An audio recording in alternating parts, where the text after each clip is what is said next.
بسم الله الرحمن الرحیم. درو محصلینو، نن موږ تاسو د پاتولوژي په اتمه جلسه کې د نیوپلازم په اړه خبرې کوو. تر اوسه تاسو د سرطانونو، د کانسرونو، د تومورو په اړه کې زیات اوریدلي دي. نن موږ تاسو یو ډاکټر په حیث، یو طب د محصل په حیث غواړو چې دا په مسلکي توګه وڅېړو او د کانسرونو یا د نیوپلازمونو عمومیات یا اساسات تاسو ته بیان کوو. البته د دې نه مخکې دوه چپټره موږ پرې ایښي دي، هغه درته په ویډیوي شکل یا په پاور پوینټ شکل درس درکوو، ځکه د کانسرو چپټر ډېر مغلق دی مبحث دی. دا موږ غوښتل چې په ریال ټایم په ویډیو کې ثبت کړو ترڅو تاسو ته اسان شي، ځکه د دې ثبتول د پاور پوینټ له مخې ډېر جنجالونه لري او زده کول تر یو حده پورې تاسو ته مشکل دي. په ابتدا کې موږ تاسو نیوپلازم تعریفوو. نیوپلازم د دوو کلمو څخه جوړ شوی دی چې یو ته نیو او بلې پلازیا. نیو د نوي په معنا دی او پلازیا د رشد په معنا دی، گروت. نیو او د پلازیا هم گروت، یعنی نوی گروت، نوی نشونما. دا یې لغوي معنا ده. اما که چیرې موږ تاسو نیوپلازیا تعریف کړو، نو وایو چې نیوپلازیا د حجراتو یوه ابنارمله کتله ده چې د حجراتو د سرې او غیر قابل کنټرول انقسام په نتیجه کې منځته راځي. او که چیرې تاسو د حجراتو د سرې او غیر قابل کنټرول انقسام عامل یا محرک له منځه ویسئ، هم د حجراتو تکثر توقف نه کوي. نو کله چې په عضویت کې د حجراتو یو ابنارمل کتله موجوده وي او د دې کتلې دلیل د حجراتو سرې او غیر قابل کنټرول تکثري او د عامل د منځته تلو سره سره بیا هم د حجرات خپل سرې او غیر قابل کنټرول تکثر ته ادامه پیدا کړي، دې حالت ته نیوپلازیا وایي چې موږ تاسو ورته په عامه اصطلاح کې تومور وایو. دا یې شو تعریف. تاسو دلته په شکل کې ووینئ، دا د حجراتو یوه نارمله کتله ده. په دې مسیر کې دا حجرات نارمل تکثر کوي. موږ تاسو پوهیږو چې په عضویت کې حجرات د ضرورت په اساس تکثر کوي. کله چې د بدن یوه عضوه د حجراتو تکثر ته ضرورت لري، هلته حجرات تکثر کوي. کله چې یوه عضوه د حجراتو تکثر ته ضرورت نه لري، هلته حجرات تکثر نه کوي. مثلا دا د بدن نارمل حجرې دي، په دې مسیر کې نارمل تکثر کوي. مثلا 4 حجرې، دلته دا حجرې دي په دغه اندازه زیاتې شوي دي، دغه نسج د دغو نه زیاتو حجرو ته ضرورت نه لري، نو دلته د حجراتو تکثر سټاپ کیږي. نو ویلی شو چې په نارمل انساجو کې حجرات د ضرورت په اساس تکثر کوي. کله چې ضرورت ورته نه وي، تکثر نه کوي. نو ځکه د حجراتو تکثر په عضویت کې د ضرورت په اساس صورت نیسي. اما کله چې نیوپلازیا منځته راځي، نو نیوپلازیا کې حجرات اب نارمل او غیر قابل کنټرول او سرې تکثر کوي. په تصویر کې وینئ چې دا 6 حجرې دي، تکثر سرې شوی دی، اب نارمل شوی دی، او بالاخره یو مس د حجراتو یو کتله جوړه کړې ده چې دغه کتله یو اب نارمل کتله ده. زیات شمیر حجرې پکې وجود لري چې دغه زیات شمیر حجرې چې تکثر سرې او غیر قابل کنټرول دی، بالاخره یو اب نارمل مس یې منځته راوړی چې دغه د نیوپلازیا په نوم باندې یادیږي. دا د نیوپلازیا تعریف شو. د بل تصویر کې هم ووینئ تاسو، دوه اول تصاویر د دوه وړاندینو تصاویرو سره مقایسه کوي. دا د حجراتو یوه کتله ده چې دلته سرې او غیر قابل کنټرول تکثر شروع شوی دی. دلته هم همدغه سرې او غیر قابل کنټرول تکثر ادامه لري، بالاخره دې مرحلې ته رسیږي او نهایتا دې مرحلې ته رسیږي. په دغه مرحله کې دغه د حجراتو سرې او اب نارمله کتله چې تاسو وینئ چې د حجراتو د سرې او غیر قابل کنټرول تکثر په نتیجه کې منځته راغلی ده. حجرات پکې په مختلفو اشکالو، په مختلفو ابعادو لیدل کیږي او د حجراتو نارمل تکثر چې کوم قوانین دي هغه نه مراعتوي، بدون ضرورت نه سرې تکثر کوي. دغه د نیو پلازیا په نوم باندې یادیږي. دا شول تعریفات. نو کله چې نیوپلازم یا د حجراتو یو ابنارمله کتله په عضویت کې جوړ شي، دا خپل اجزا لري، خپل ساختمان لري. نو په عمومي صورت سره یو نیوپلازم د 2 بخشو څخه جوړ شوی دی، چې لومړی بخش د پرانشم په نوم یادیږي او دوم بخش د سټروما په نوم باندې یادیږي. نو یو نیوپلازم 2 برخې لري، اوله برخه یې پرانشم او دومه برخه یې سټروما. پرانشم هغه حجرې دي چې د تومور بیولوژیک خصوصیات ټاکي، یعنی هغه حجرې چې یو نیوپلازم یا یو کانسر د هغې نه منشا اخیستې ده، د تومور بیولوژیک او پاتولوژیک خصوصیات ټاکي، او هغه حجرې چې سریع او غیر قابل کنټرول تکثر کوي او بالاخره د حجراتو یو ابنارمل مس یا کتله منځته راوړي، دا د نیوپلازم د پرانشم په نوم باندې یادېږي، چې د یو تومور ټول مشخصات، وظایف د حجراتو سریع تکثر ټول د همدې پرانشم نه تعینېږي. دا پرانشم خو د تومور هغه اساس شو، د تومور مرکز یا کور شو چې د حجراتو د خبیث کېدو په بیس کې منځته راځي. دا حجرې د دې لپاره چې سریع تکثر وکړي د سپورټ ته ضرورت لري او د بلډ سپلای ته ضرورت لري. نو ځکه د تومور پرانشم د منظم نسج یا د کنکټیو ټیشیو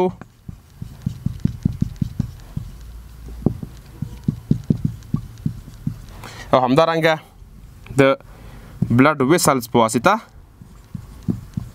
پوښل شوی دی چې دې بخش ته سټروما وایي. نو سټروما هغه منظم نسج او د وینې اوعیه یا رګونه دي چې تومور یې احاطه کړی دی. تومور ته میخانیکي سپورټ ورکوي، تومور ته تقویه ورکوي، هغې ته استحکام ورکوي، او زمان سرعت سره په دې سټروما کې بلډ ویسلز یعنې د وینې رګونه دي چې تومور ته وینه رسوي او د تومور سریع رشد ته زمینه برابروي. نو په عمومي صورت سره تومور یو نیوپلازم دوه بخش لري چې یو یې پرانشم دی چې هغه اساسي حجرې دي چې همدې د تومور بیولوژیک او پاتولوژیک مشخصات ټاکي او همدې کتله منځته راوړي. دوی د یو بل حمایوي یا منظم نسج په واسطه احاطه شوي دي، سپورټ شوي دي چې هغه د سټروما په نوم باندې یادېږي. سټروما خبیث بخش نه دی، دا تنها حمایوي بخش دی. کوم مشکل چې همده لري هغه پرانشم لري. مثلا که موږ تاسو یو مثال ورکړو، هغه اشخاص چې د جګر سرطان یا هیپاټو سیلولر کارسینوما لري، کله چې یو شخص هیپاټو سیلولر کارسینوما لري، همدغه هیپاټو سیلولر کارسینوما د دوه برخو نه جوړه ده. یو یې د پرانشم حجرې دي چې دا پرانشم حجرې په حقیقت کې د کبد حجرات یا هیپاټو سایټس دي، او دوم یې منظم نسج یا سټروما دی. په هیپاټو سیلولر کارسینوما کې اصلا د کانسري کتله د جګر د هیپاټوسایټونو منشا اخیستې ده چې هغه د تومور پرانشم دی. همدغه هیپاټو سیلولر کارسینوما د منظم نسج په واسطه احاطه شوې ده، سپورټ شوې ده او هغه ته وینه رسوي چې هغه سټروما ده. ځکه د یو تومور اساسي بخش پرانشم دی.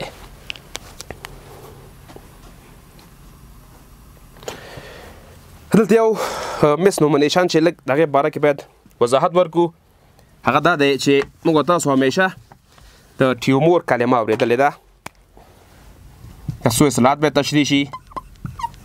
ټیومور د طب له نظره کله چې په عضویت کې هر ډول پړسوب یا هر ډول سویلنګ منځته راشي هغه ته ټیومور، یعنی هر سویلنګ یا تورم چې په عضویت کې منځته راځي هغه د ټیومور په نوم باندې یادېږي. مثلا که یو تورم د التهاب په نتیجه کې، د ابسې په نتیجه کې، د یو تراوما او ترزیز په نتیجه کې، او څه د نیوپلازم په نتیجه کې، ټول د ټیومور په نوم باندې یادېږي. نو ویلی شو چې هر ټیومور نیوپلازم یا سرطان نه دی. مثلا یو شخص په یو ساعت کې سلولایټس لري، التهاب لري، ابسې لري، هغه ته موږ ټیومور ویلی شو، اما هغې ته کانسر یا سرطان نشو ویلی. نو ځکه اما د مس نومینیشن ځکه دی چې موږ تاسو طبابت په پراکټس کې همیشه موږ تاسو ټیومور سرطاني کتلو ته اطلاق کوو، اما د طب له نظره هر سویلنګ یا هر تورم چې په عضویت کې منځته راځي هغه د ټیومور په نوم باندې یادېږي. بله اصطلاح آنکالوژي ده. آنکالوژي د سرطانونو د مطالعې علم دی. همدارنګه چې موږ تاسو په داخله او جراحي کې کاردیولوژي لرو، نفرولوژي لرو، ګاستروانټرولوژي لرو، همدا رقم یو مشخصه شعبه ده د طبابت چې د سرطانونو د ارزیابي د هغې د تداوي او تشخیص لپاره ده، هغه د انکولوژي په نوم باندې یادېږي چې ډاکټران په دې بخش کې تخصص کوي چې دا خپله بیا میډیکل انکولوژي کېږي، سرجیکل انکولوژي کېږي او راډیشن انکولوژي کېږي. او کوم شخص چې په دې بخش کې تخصص وکړي هغه ته بیا انکولوژیست وایي. دا یې شول اصطلاحات.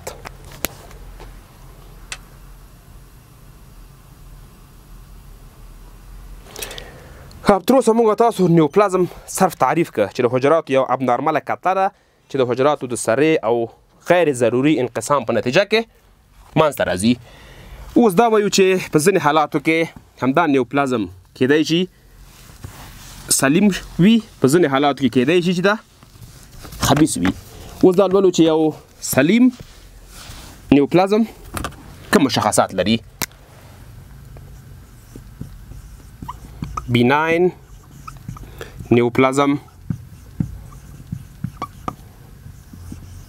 یا سلیم نیوپلازم.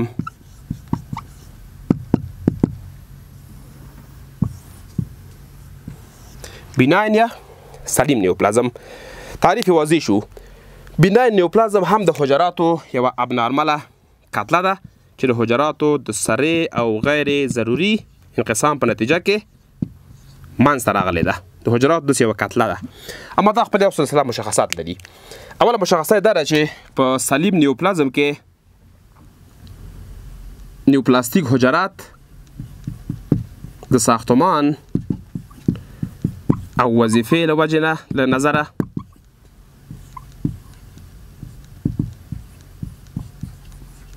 د اصلي نسج سره شباهت لري. دا اوله مشخصه ده. یو سلیم نیوپلازم اوله مشخصه دا ده چې د دې نیوپلازم ټول حجرات هم د ساختمان له نظره او هم د وظیفې له نظره د هغه نسج سره شباهت لري چې د هغې نه منشأ اخیستې ده. وروسته لږ تشریح کوو. اول مشخصات ورته لولو. اوله دو مشخصه دا ده چې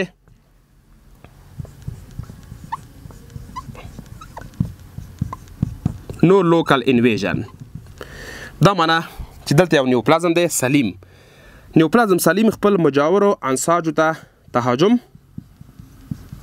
نه کوي. یعنې هېڅ وخت یو سلیم نیوپلازم خپل هغه انساج چې د په څنګ کې قرار لري په هغې باندې تهاجم نه کوي. ځای په ځای غټېږي، په خپلو مجاورو انساجو باندې تهاجم نه کوي او هغلته انفلټریشن یا نفوذ هم نه کوي. په سلیم تومور ځای په ځای غټېږي، مجاورو انساجو ته انویژن یا تهاجم انفلټریشن یا نفوذ نه کوي. دریم مشخصه دا ده چې لرې انساجو ته متاستاز هم نه ورکوي. یا په دې معنی چې نه خپل نږدې انساجو باندې تهاجم کوي او نه هم د بدن لرې اعضاو ته متاستاز ورکوي. نه د بدن لرې اعضاو ته خپلې سره ته نیوپلاستیک حجرې نه لیږي. دا د یو سلیم تومور مشخصات دي چې اول حجرات د ساختمان او وظیفې له نظره د خپل اصلي نسج سره شباهت لري. خپلو مجاور یا نږدې انساجو ته تهاجم او انفلټریشن نه کوي او ډیسټل متاستاز هم نه ورکوي. مثلا یو سلیم تومور که په جلد کې مثلا کبد ته یا لنګس ته خپلې نیوپلاستیک حجرې نه لیږي. بله مشخصه دا ده چې اکثرا دا انکپسولیټډ وي. په دې معنی چې اکثره سلیم تومورو په اطراف کې د منظم نسج یو تک یا زخیم کپسولي او دغه د سلیم تومور حجرات د همدې کپسول په داخل کې غټېږي. نو که یو تومور په دې مشخصاتو موجود وي چې حجرات د ساختمان او وظیفې له نظره د خپل اصلي نسج سره شباهت ولري، مجاور انساجو باندې تهاجم ونه کړي، لرې اعضاو ته خپلې نیوپلاستیک حجرې ونه لیږي او اطراف ته یو منظم نسج یو کپسول موجود وي، دا ډول تومور د سلیم تومور په نوم باندې یادېږي. چې دا سلیم تومور سیستمیک اعراض نه ورکوي، یعنې مریض پکې وزن نه بایلي، کمخونه نه کېږي. اما مشکل څه وخت پیدا کوي؟ دې وخته مشکل پیدا کوي چې دغه د سلیم تومور کتله په خپلو مجاورو انساجو باندې فشار وارد کړي او دغه فشار په نتیجه کې مختلف اعراض ورکوي چې د چپتر په آخر کې انشاءالله لولو. دا د یو سلیم تومور مشخصات شول. اوس لولو چې دا سلیم تومور څنګه نامګذاري شي، نومونه څنګه ایښودل شي. معمولا د سلیم تومور د نومګذاري دپاره قانون دا دی چې د هغه د اناتومیک نسج په آخر کې د OMA یا د اوما کلمه باید اضافه شي. یعنې اول تاسو د همغه عضو چې د هغې نه سلیم تومور منشأ اخیستې ده لاتین نوم راوړئ او په آخر کې د OMA پسوند اضافه کوئ. مثلا که یو سلیم تومور د جلد د شحم نه منشأ واخلي دې ته څه وایي؟ لیپوما. اکثر اشخاص ویني چې په جلد کې د سلیم د شحمي نسج سلیم تومور نه هغه ته لایپوما وایي. که چیرې یو سلیم تومور د غضروف نه منشأ واخلي هغې ته وایي کاندروما.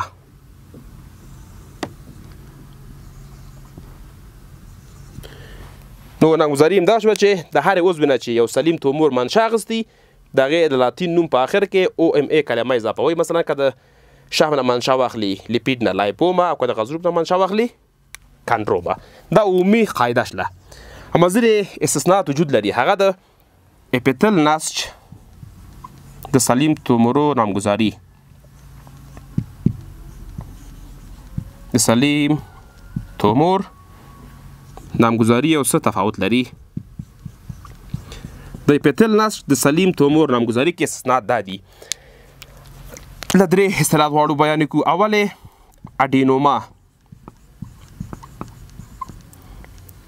اډینوما څه وخت ویل کېږي؟ کله چې یو سلیم تومور د یوې غدې نه منشأ واخلي هغې ته اډینوما وایي. مثلا کله چې یو سلیم تومور د تایراید غدې نه منشأ واخلي دې ته کولی شي اډینوما ووایو، تایراید اډینوما. که د ادرینل کارټیکس نه منشأ واخلي هغې ته وایو ادرینل کورټیکل اډینوما. که چېرې د پیټوټري ګلند نه منشأ واخلي هغې ته وایو پیټوټري اډینوما. او بل حالت داسې هم کېدی شي که چېرې یو سلیم تومور د غیر غدوي اپیتل نه منشأ واخلي او په نتیجه کې غدوات جوړ کړي دغه سلیم تومور دې ته هم کولی شو چې اډینوما ووایو. دومره اصطلاح پاپیلوما ده.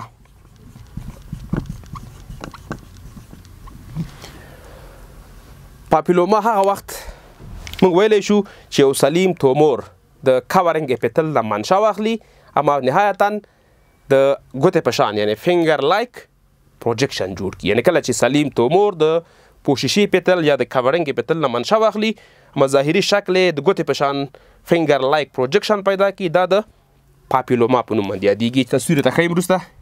او آخري هم پولیپ. بیا هم کله چې یو سلیم تومور د پوششي اپیتلیوم نه منشأ واخلي اما یو مس لایک یعنی د یو کتلې په شکل ځان ته شکل اختیار کړي دا د پولیپ په نوم باندې یادېږي. نو د سلیم د اپیتل نسج سلیم تومورونه په دغه درې نومو باندې یادېږي: اډینوما، پاپیلوما او پولیپ. چې د پاپیلوما او پولیپ تصویرونه دلته وینو اوس په سلایډ کې.